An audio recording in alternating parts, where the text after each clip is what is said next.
వంట రాని వాళ్ళకు కూడా ఈజీగా వంకాయ టమాటా ఎలా చేయాలో చూపిస్తా పదండి. ముందుగానే కోసి పెట్టుకున్న ఉల్లిపాయ పచ్చిమిరపకాయలు టమాటా కూడా వేసేద్దాం. వంకాయ ఆలుగడ్డ కూడా కట్ చేసి పెట్టుకున్న అవి కూడా ఇందులో వేసేస్తాం.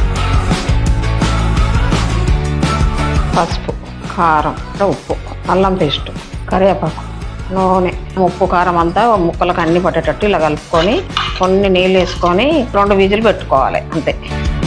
కొంచెం వాటర్ మూత పెట్టేసుకొని 2 విజిల్ వస్తే చాలు. 2 విజిల్ అయిపోయిందండి. స్టవ్ బంద్ చేసుకుందాం.